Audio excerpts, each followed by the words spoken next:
میرے پاس جموں سے ایک لڑکا آیا اور ابھی 4 یا 5 مہینے ہوئے.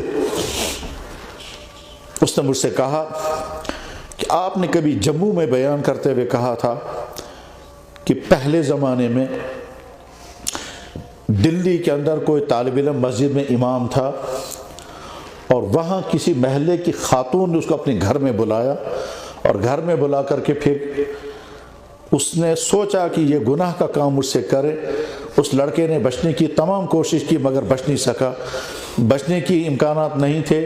تو اس نے اخیر میں تدبیر یہ کی کہ وہ لیٹرین میں جا کر کے اس نے گندی اپنے جسم میں ملی اور پھر جب واپس آیا تو اس عورت کو نفرت ہو گئی، اس نے باہر نکال دیا. میں نے کہا ہاں یہ واقعہ ہوا ہے، ہم نے سنا بھی ہے، ہم نے پڑھا بھی ہے. اور جس لڑکے کا یہ واقعہ ہوا ہے اس لڑکے نے چونکہ اپنے جسم میں گندگی ملی تھی اس لیے بدبو پیدا ہو گئی تھی. پھر وہ آگے جا کر کے دریائے جمنا میں گیا اور کپڑے دھوئے اور یہ واقعہ میں نے بیان کیا تھا. وہ واقعہ کیا تھا کتابوں میں لکھا ہوا ہے. ہمارے بزرگوں میں گزرے حضرت شاہ عبدالعزیز جنہوں نے حدیث اپنے والد سے لی اور آگے پڑھائی تو حدیث ہم تک پہنچی ہے. تو شاہ عبدالعزیز کے زمانے میں ایک طالب علم دلی کے اندر ایک محلے کے اندر امام تھا. وہ جوان لڑکا تھا. اس محلے کے اندر کوئی خاتون تھی جس کا شوہر کہیں سفر میں تھا. وہ خاتون چونکہ کافی دنوں سے شوہر سے جدائیگی کی وجہ سے پریشان تھی اور ہو سکتا ہے اس کو اپنی پرائیویٹ ضرورت پورا کرنے کی بےتابی رہی ہو، اس لیے ایک خوبصورت جوان لڑکا اس کو اپنے گھر میں بلایا اور باہر سے گیٹ بند کروائے اور اندر لے جا کر کے اس نے برائی کرنے کے اشارے کیے. لڑکا پہلے تو سمجھا نہیں اور جب سمجھ گیا تو اس کے بعد اس نے ارادہ کیا کہ میں یہ گناہ نہیں کر سکتا. اس خاتون نے یہ کہا کہ تم بچ نہیں سکتے، دروازے سارے بند ہیں، تمہیں کرنا ہوگا. اس کے بعد اس طالب علم نے کیا کیا کہ وہ چلا گیا باتھ روم کے اندر، لیٹرین کے اندر، اور وہاں سے گندگی لے کر اپنے جسم پر ملی تاکہ اس عورت کو مجھے دیکھ کر نفرت ہو جائے اور میں بچ جاؤں. چنانچہ ہوا. وہ جب وہاں سے نکل کر آیا تو عورت نے جو ہی دیکھا تو بدبو لگ گئی اور بدبو کی وجہ سے اس کو بہت ہی نفرت کے ساتھ نکال دیا. یہ بیچارہ طالب علم سبق پڑھنے کے لیے نہیں پہنچ پایا.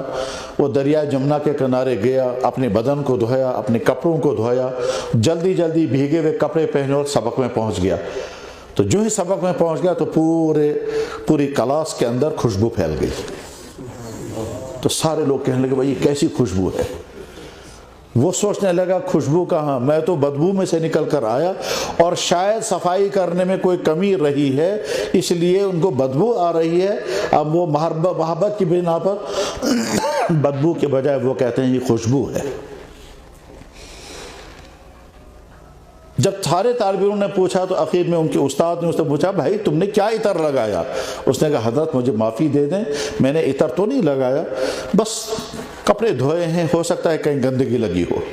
اس کے بعد اگلے دن پھر وہی خوشبو، اگلے دن پھر وہی خوشبو، یہاں تک کہ یہ خوشبو اس کے جسم پر موت تک باقی رہی. اس کا نام ہی پڑ گیا خواجہ مشکی. میں نے یہ واقعہ کبھی بیان کیا ہوگا. یہ جو نوجوان جو میرے پاس آیا اس نے کہا ٹھیک یہی واقعہ میرے ساتھ ہو گیا آج کے زمانے میں.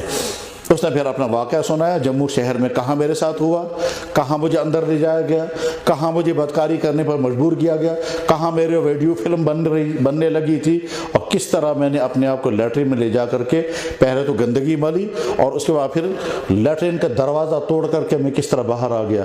آج بھی اور یہی طالب علم مجھ سے کہتا ہے کہ مجھے 3 مرتبہ جناب رسول اکرم صلی اللہ علیہ وسلم کی خواب میں زیارت ہوئی اور کالج کا لڑکا ہے.